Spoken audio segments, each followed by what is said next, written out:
India voice, आपकी सोच, आपकी आवाज। नमस्कार, आपका बहुत स्वागत है इंडिया वॉइस पे। मैं हूं आपके साथ समृद्ध मिश्रा। बुलेटिन की शुरुआत करते हैं पहली खबर के साथ। दिल्ली का प्रदूषण जो है वो फिर खतरनाक स्तर पर पहुंच चुका है। ये बड़ी खबर आपको बता रहे हैं जो फिलहाल सामने निकल के आ रही है, जहां PM 2.5 की बढ़ती सांद्रता से हवा जहरीली हो रही है। स्मॉग बरकरार, AQ जो है वो 390 के पार पहुंच चुका है। शहर में बहुत खराब से गंभीर स्तर तक प्रदूषण पहुंच चुका है। कोहरा संग स्मॉग ने पूरे दिन शहर को घेरा हुआ है। गंभीर स्तर पर पहुंच गया प्रदूषण। कई शहरों में वायु प्रदूषण खराब स्तर पर दिखते हुए नजर आ रहा है। तो दिल्ली के अलावा भी कई सारे ऐसे शहर हैं जहां पर अगर हवा की बात की जाए तो कोई खास इंतजामात जो है वहां नहीं है। पोल्यूशन यानी कि प्रदूषण जो है वो लगातार बढ़ता हुआ जा रहा है, जिसकी वजह से कहीं ना कहीं अब लोगों को परेशानियों का सामना करना पड़ रहा है। कोहरे संग स्मॉग ने पूरे दिन यहां पर जो है घेर लिया है। गंभीर स्तर पर जो है वो प्रदूषण देखने को मिल रहा है। इसी के साथ आपको बता दें कि यहां पर जो है अब स्थिति AQI की बिगड़ते हुए नजर आ रही है। वायु गुणवत्ता जो है यहां पर खराब स्तर पर पहुंचते हुए नजर आ रहा है। इसी के साथ आपको बता दें कि कई शहरों में वायु प्रदूषण जो है वो बिगड़ते हुए नजर आ रहा है। तो दिल्ली की बात करें तो AQI 390 के पार जो है वो पहुंच चुका है। और इसी के बीच आपको बता दें किस तरीके से यहां पर PM 2.5 की बढ़ती सांद्रता से हवा जहरीली हो गई है। बड़ी खबर आपको बता रहे हैं जो फिलहाल सामने निकल के आ रही है, जहां स्मॉग बरकरार, AQI 390 के पार यहां पर पहुंच चुका है। और आपको बता दें किस तरीके से यहां पर अब जो है राजधानी दिल्ली की बात की जाए तो शहर में बहुत खराब से गंभीर स्थिति पर जो है यहां पर प्रदूषण पहुंच गया है। कोहरा संग स्मॉग जो है वो पूरे दिन घेरते हुए नजर आ रहा है। और आपको बड़ी खबर हम बता रहे हैं किस तरीके से गंभीर स्तर पर जो है यहां पर प्रदूषण दिखते हुए नजर आ रहा है। AQI 390 यानी कि तकरीबन 400 के आसपास जो है पहुंच चुका है। ऐसे में कई शहरों में वायु प्रदूषण जो है वो खराब स्तर पर दिखते हुए नजर आ रहा है। फिर से आपको बता दें दिल्ली का प्रदूषण फिर खतरनाक स्तर पर जो है वो पहुंच चुका है। और इसी कड़ी में आप देखिए किस तरीके से यहां पर जो है अब PM 2.5 की बढ़ती सांद्रता से हवा जो है वो जहरीली हो गई है। स्मॉग बरकरार और AQI 390 के पार।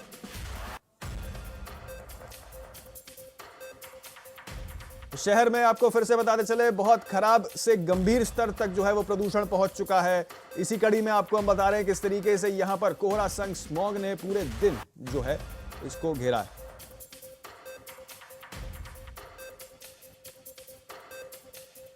हमारे साथ हमारे संवाददाता अनुराग तिवारी जो हैं वो लखनऊ से जुड़ चुके हैं। सीधे उनके पास चलते हैं और जानते हैं अनुराग किस तरीके का प्रदूषण से अब असर लखनऊ वासियों को वहां दिखते हुए नजर आ रहा है। और खास तौर पे ये भी जानना चाहूंगा क्या सरकार की ओर से अब इस प्रदूषण पर नियंत्रण करने के लिए राज्य सरकार किस तरीके से तैयारी करते हुए फिलहाल नजर आ रही है।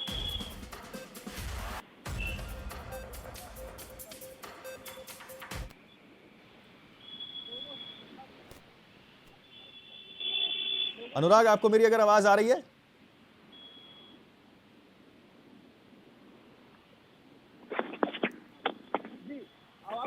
चलिए, लगता है कुछ तकनीकी खामियां हैं। हम चलते हैं, हमारे दूसरे संवाददाता जो है वो भी हमारे साथ लगे हुए हैं। मोहम्मद फारूक जो है वो हमारे साथ इस वक्त मथुरा से जुड़ रहे हैं। सीधे उनके पास चलते हैं।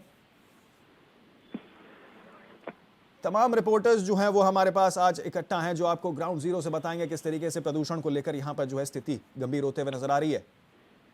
हमारे वाराणसी से हमारे साथ हमारे संवाददाता वीरेंद्र मिश्रा जो हैं वो जुड़ चुके हैं। सीधे उनके पास विजेंद्र मिश्रा, माफ कीजिए, जुड़ चुके हैं। सीधे उनके पास चलते हैं और जानते हैं आखिरकार किस तरीके से बनारस में अब प्रदूषण से कहर दिखते हुए नजर आ रहा है। विजेंद्र, देखिए, फिलहाल जो स्थिति है वो बनारस में दिल्ली वाली स्थिति तो नहीं है, लेकिन अभी भी जो प्रदूषण का जो स्तर है वो 143 के आसपास है। जो सुबह जो लोग टहलने निकला करते थे वो अब धीरे धीरे वो निकलना बंद हो चुके हैं, क्योंकि डॉक्टरों की सलाह भी है कि जो जिस तरह से प्रदूषण बढ़ रहा है ये स्वास्थ्य के लिए, सेहत के लिए बहुत हानिकारक है।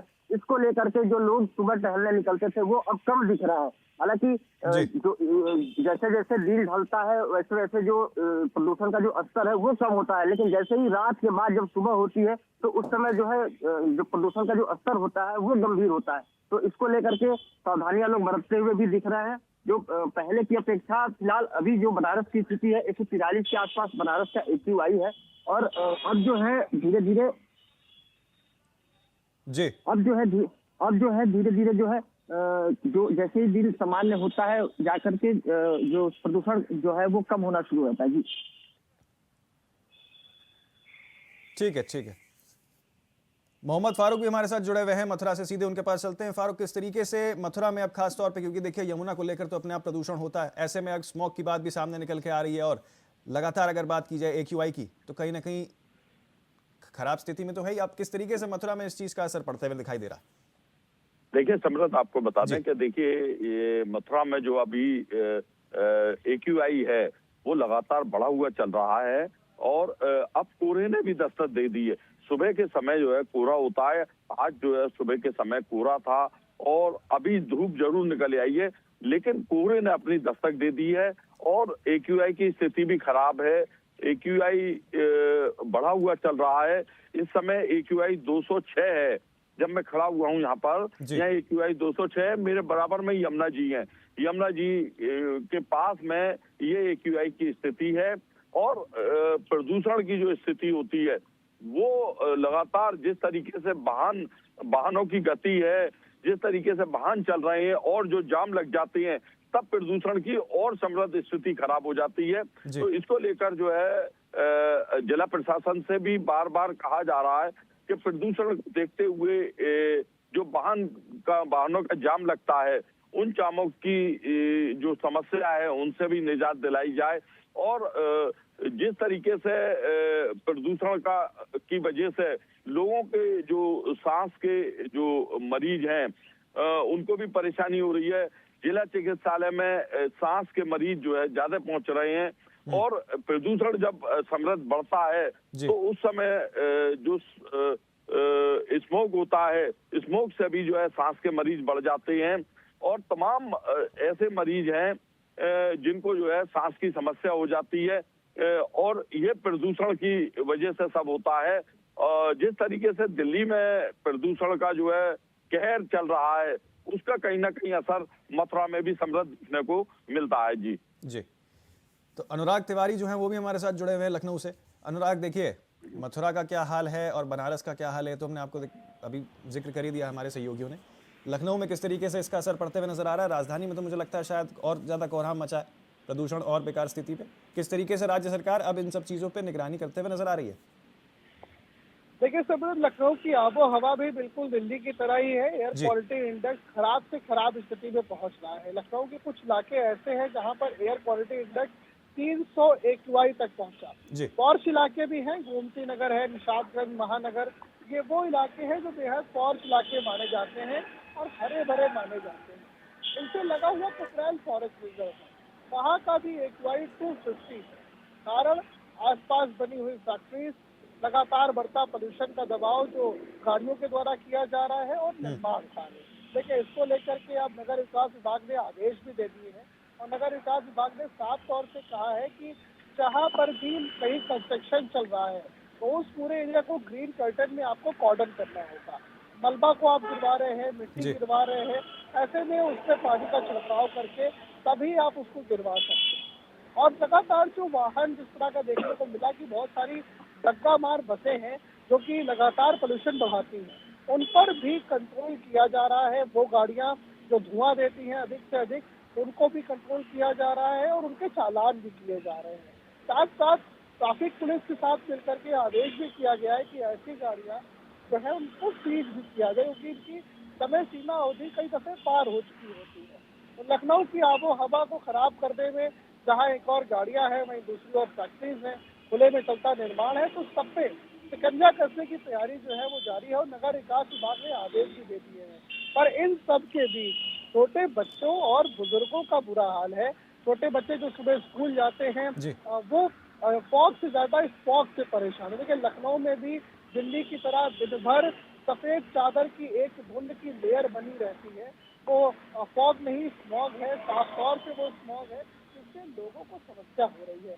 लोगों को सांस लेने की समस्या है, आंखों में जलन की समस्या है, समझे। तो बहुत सारी ऐसी प्रॉब्लम्स है जो हो रही है। अगर लंबे समय तक ये होती रही तो ये मेडिकल इशू के तौर पे कन्वर्ट हो जाएंगी और कहीं ना कहीं आने वाला जो देश का भविष्य है वो अपने लंग्स की कैपेसिटी खो देगा और जो कैलिबर हो सकता था काम का वो नहीं होगा, देश को वो चीजें डिलीवर नहीं होंगी और कहीं ना कहीं इस समय सभी का नुकसान है। देखिए लगातार लखनऊ बढ़ता जा रहा है, बहुत सारी फर्म्स यहाँ पर है, IT सेक्टर यहाँ पर है, और दिल्ली का ही एक छोटा रूप आप लखनऊ को मानिए। लेकिन इन सब के बीच में जो पोल्यूशन है वो एक बहुत बड़ा चैलेंज बनता जा रहा है, क्योंकि लगातार पेड़ों की कटाई हो रही है, कई जगह लगाए भी जा रहे हैं, लेकिन इस बीच कई बार जो दावे हैं, जो चीजें हैं, वो बिल्कुल दिखावटी रह जाते हैं पेड़ की कटाई के मामले में। बहुत सारे ऐसे इलाके जहाँ पर पेड़ काटे गए, लेकिन अभी तक वहाँ पर लगाए नहीं गए, लगाए भी गए तो वहाँ के पेड़ कहाँ चले गए किसी को कुछ पता नहीं। सीतापुर रोड का निर्माण हुआ था, समथिंग लखनऊ से सीतापुर की दूरी 80 किलोमीटर की है। इस रोड पे प्रपोज जो पेड़ थे वो कहाँ गए किसी को कुछ पता नहीं। तो देखिए, गलती सरकार की भी है, गलती कुछ लोगों की भी है जो धुएं वाली गाड़ियां अभी भी इस्तेमाल करते हैं, जब मियाद खत्म हो चुकी होती है। तो इस तरह से दोनों को ही समझना होगा, सरकार को अपने स्तर पे काम करना होगा और जो लोग हैं उनको अपने स्तर पे काम करना होगा, तब जाके कहीं पॉल्यूशन पे कंट्रोल सम्मिलित पाया जा सकता है। अनुराग, देखिए कहीं ना कहीं इस कड़ी में अब शायद सरकार जो है वो भी ईवी की तरफ ज्यादा फोकस कर रही है और बसों को भी अब कहीं ना कहीं ईवी पे फोकस करने का फोकस किया जा रहा है राज्य सरकार की ओर से। बिल्कुल, ईवी एक बेहतर ऑप्शन है जिससे हम पोल्यूशन को बचा सकते हैं। ऐसे में सरकार जो है वो सब्सिडी भी दे रही है। और अगर हम बात करें बसों की, देखिए लखनऊ में सुबह सुबह एक बड़ा हुजूम है जो अपने दफ्तरों की ओर जाता है। पहले वो पेट्रोल बसेस, डीजल बसेस इन सबसे जाते थे, लेकिन अब लखनऊ में सभी रूट से आपको इलेक्ट्रिकल बस मिल जाएंगी। लखनऊ ही नहीं, लखनऊ से एक बड़े स्तर पे पर्यटन जो है वो अयोध्या जाते हैं, जिसकी दूरी यहाँ से तकरीबन 150 किलोमीटर है। तो अयोध्या जाने वाले जो लोग हैं वो अभी तक यूपीएसआरटीसी की बसेस का प्रयोग करते थे, डीजल या पेट्रोल बसेस होती थी वो, लेकिन अब जो सरकार ने एक इलेक्ट्रिकल बस भी चलाई है समता चौराहे से लेकर के अयोध्या तक। तो कहीं ना कहीं आप पर्यटन के लिहाजन भी उस क्षेत्र में जब अयोध्या की तरफ आप जा रहे हो लखनऊ से, तब भी आप इलेक्ट्रिकल वाहन का प्रयोग कर सकते हैं। और लखनऊ के अंदर भी अगर आप अपनी गाड़ी नहीं निकाल रहे हैं, अपना वाहन लेके नहीं जा रहे हैं, तो एक इलेक्ट्रिकल वाहन का एक पूरा जाल है जो हर रूट से अवेलेबल है। सरकार ने उसको अवेलेबल किया हुआ है यूपीएसआरटीसी के साथ मिल करके, नगर बस सेवा के साथ मिल करके। तो वो उसका भी आप प्रयोग करके अपने पोल्यूशन को बचा सकते हैं, पर्यावरण को जो है वो बचा सकते हैं, पोल्यूशन से बच सकते हैं। तो समृद्ध कहीं ना कहीं ईवी का स्तर जो है वो सरकार एक बड़े स्तर पे लेके भी नजर आ रही है। बिल्कुल, विजेंद्र जो है वो भी हमारे साथ लगातार बने हुए हैं बनारस से। विजेंद्र, किस तरीके का कोई विशेष अभियान यहाँ पर देखिए यमुना घाटों, माफ कीजिए, गंगा घाटों के आसपास चलाया जा रहा है बनारस में, और खासतौर पर प्रदूषण के साथ साथ देखिए क्योंकि स्मॉग जो है वो भी देखने को मिल रहा है, ऐसे में प्रदूषण कहीं ना कहीं अब घाटों की तरफ भी दिखते हुए नजर आता है, उससे भी असर कहीं ना कहीं पड़ता है। तो किस तरीके से विशेष अभियान यहाँ पर प्रशासन चला रहा है? देखिए, क्योंकि नगर निगम के पास एंटी स्मोक गाड़ियां हैं, वो उससे जो है प्रदूषण को कम करने के लिए उससे छिड़काव किया जा रहा है। साथ ही साथ घाटों पे सफाई का जो अभियान है वो भी तेज कर दिया गया है, क्योंकि घाट जो है टूरिस्ट प्लेस है। बनारस पहले से ही सांस्कृतिक राजधानी कही जाती है। जो घाट पे आने वाले लोग हैं उनको किसी तरह की परेशानी ना हो, वहाँ पे भी इस तरह का नगर निगम ने इस तरह की व्यवस्थाएं कर रखी है।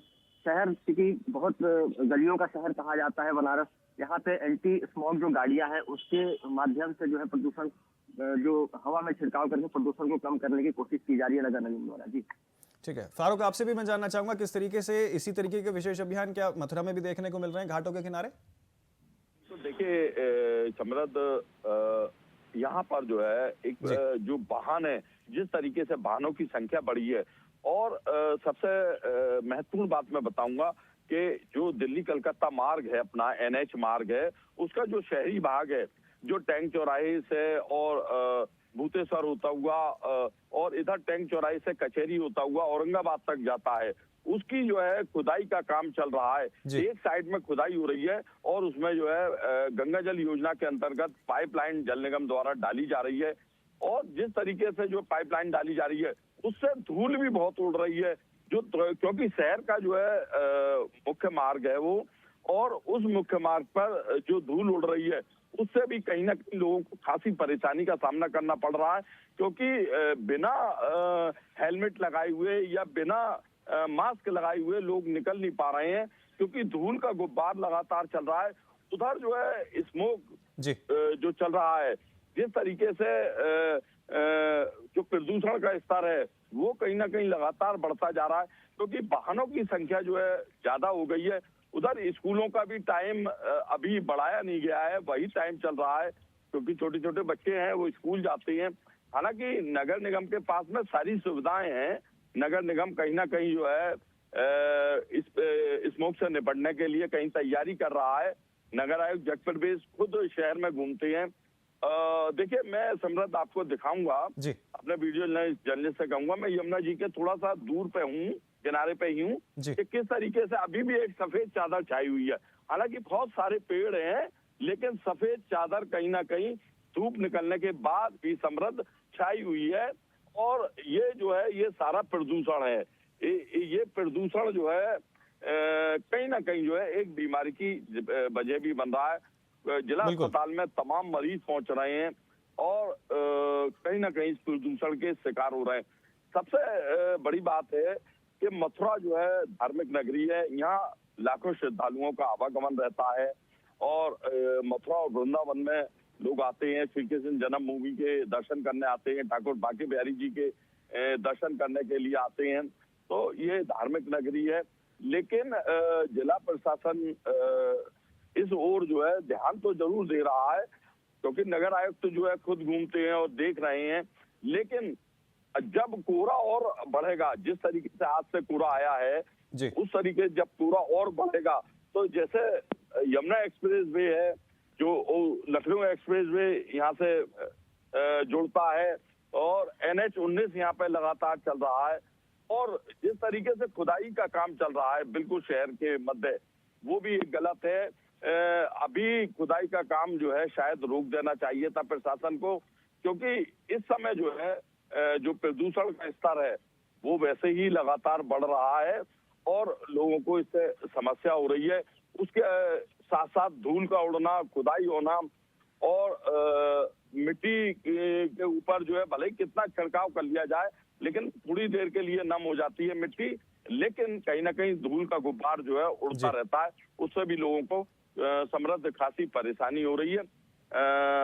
हालांकि जिला प्रशासन द्वारा कहा जा रहा है कि तेजी से इस कार्य को निपटाया जाए। उधर शहर का जो मध्य बिल्कुल हृदय स्थल है होली गेट, वहां पर भी नगर निगम द्वारा सड़क को खोदा गया है।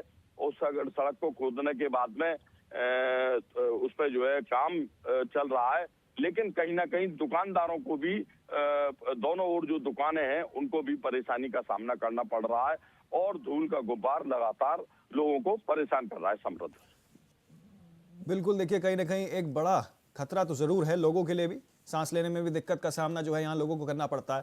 प्रदूषण जो है वो देखिए तकरीबन 2.5 की बढ़ती सांद्रता के साथ यहाँ पर स्मॉग जो है वो लगातार बरकरार है पूरे ही देश के अंदर। अगर बात की जाए, वहीं राजधानी दिल्ली की बात की जाए तो AQI जो है वो बहुत खराब से गंभीर स्थिति पर जो है वो पहुंच गया है और इसी के साथ AQI जो है वो तकरीबन 390 के पार यहाँ पर दिखता हुआ फिलहाल नजर आ रहा है। गंभीर स्तर पर जो है यहाँ पर प्रदूषण पहुंच गया है। दिल्ली का प्रदूषण जो है फिर से खतरनाक स्तर तक जो है वो दिखते हुए नजर आ रहा है। तो आपको बता दें किस तरीके से यहाँ पर बढ़ती सांद्रता से हवा जो है वो कहीं ना कहीं जहरीली हो रही है। और ये बात बिल्कुल सही है कि चाहे छोटे बच्चे हों चाहे बुजुर्ग हो, सबसे ज्यादा कठिनाइयों का सामना इन्हें ही करने को पड़ता है, जिसकी वजह से कहीं ना कहीं और चीजें बिगड़ते हुए नजर आ सकती हैं सेहत के दृष्टि से अगर देखा जाए। हमारे साथ जो है हमारे एक और संवाददाता राम जी जो हैं वो लखीमपुर खीरी से इस वक्त जुड़ चुके हैं, उनके पास भी चलते हैं और जानते हैं आखिरकार देखिए बड़े शहरों का जो आलम है क्या वैसा ही आलम राम जी क्या छोटे शहरों में भी दिखते हुए नजर आ रहा है, और किस तरीके से AQI का असर और अगर प्रदूषण की बात की जाए लखीमपुर जैसे शहर में दिखते हुए नजर आ रहा है?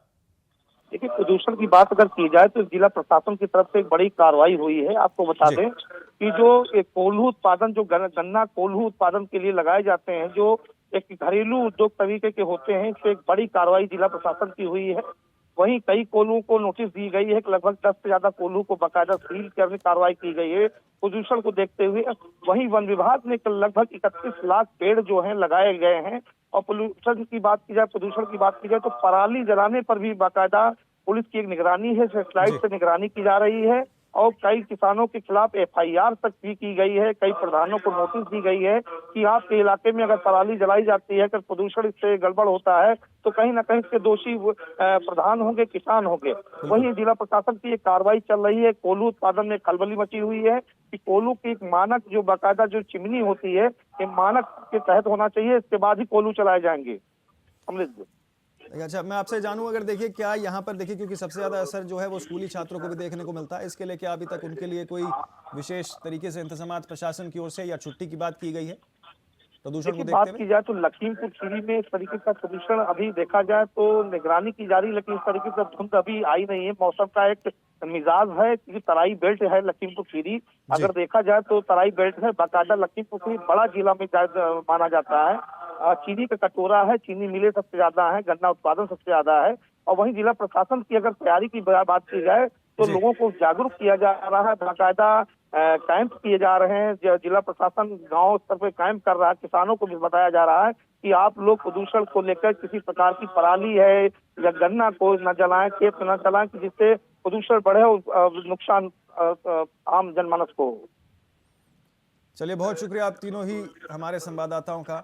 देखिए, राम जी, मोहम्मद फारूक और अनुराग तिवारी, आप तीनों ही बहुत बहुत शुक्रिया आपका। वीरेंद्र जो हैं, आप फिलहाल हमारे साथ बने रहें और देखिए किस तरीके से यहाँ गंभीर स्तर जो है वो प्रदूषण का देखते हुए नजर आ रहा है। दिल्ली का प्रदूषण फिर से जो है एक बार खतरनाक स्तर पर जो है वो दिखते हुए नजर आ रहा है।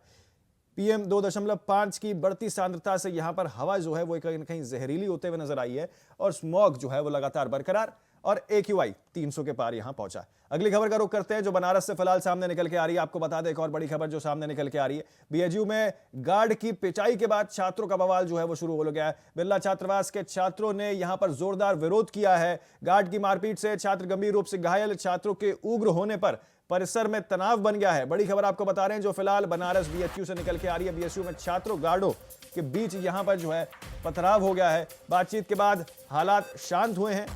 छात्र पिटाई विवाद पर प्रोटोकॉल बोर्ड घिरा है। तो बड़ी खबर आपको बता रहे हैं जो फिलहाल सामने निकल के आ रही है, जहां बिरला छात्रावास के छात्रों ने जोरदार विरोध प्रदर्शन किया है। गार्ड की मारपीट से छात्र गंभीर रूप से घायल हो गया यहां पे और देखिए किस तरीके से आपको बता दें यहां पर अब कहीं ना कहीं तनाव बढ़ते हुए नजर आ रहा है। छात्रों के उग्र होने पर परिसर में तनाव जो है वो बढ़ गया है। इसी के साथ आपको बताते चले कि किस तरीके से यहां पर अब जो है BHU के गार्ड की पिटाई से छात्रों का विरोध जो है वो यहां देखते हुए नजर आ रहा है। बिरला छात्रावास के छात्रों ने यहां पर जोरदार विरोध किया है। छात्रों के उग्र होने पर परिसर में तनाव कहीं ना कहीं बढ़ते हुए फिलहाल नजर आ रहा है। BHU में गार्ड की पिटाई के बाद अब छात्रों का बवाल जो है वो देखते हुए दिखाई दे रहा है। तो विजेंद्र मिश्रा हमारे संवाददाता जो हैं वो लगातार हमारे साथ जुड़े हुए हैं, सीधे उनके पास चलते हैं, जानते हैं विजेंद्र किस तरीके का माहौल, किस तरीके का तनाव वहां देखते हुए नजर आ रहा है और छात्र की पिटाई के बाद अब प्रशासन का, खास तौर पे जो BHU का प्रशासन है वो किस तरीके से इस चीज को देख रहा है, क्या कार्रवाई? हॉस्टल के पास से वहाँ एक छात्र को किसी कार से धक्का लग जाता है जी। छात्र जो है प्रोक्टोरियल विभाग पहुंचता है और शिकायत दर्ज कराने की बात कहता है कि इस तरह से कार से धक्का लगा है। कैंपस में कई तरह के जो लोग हैं वो टहलते रहते हैं, उनकी कोई जानकारी नहीं हो पाती।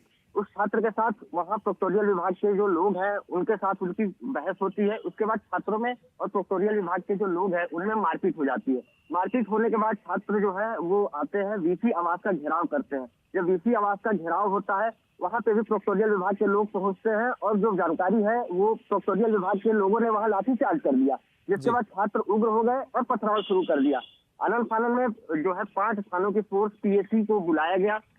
पुलिस का कहना है कि हमें किसी तरह की जानकारी नहीं दी गई थी, प्रोक्टोरियल विभाग ने जब हमें बुलाया था और हम उनकी सूचना पर चले आए हैं।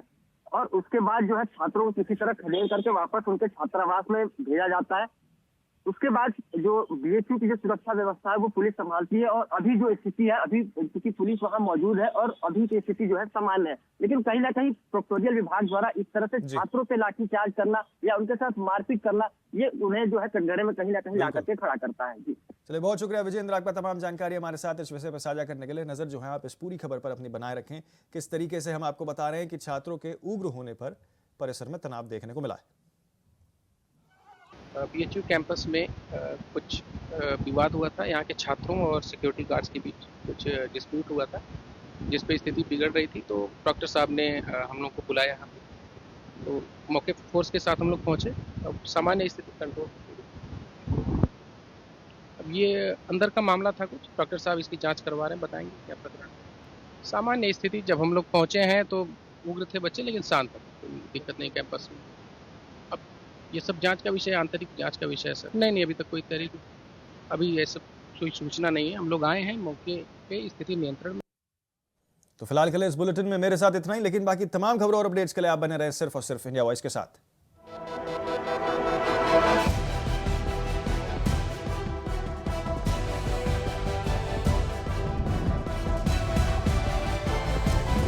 इंडिया वॉइस, आपकी सोच, आपकी आवाज।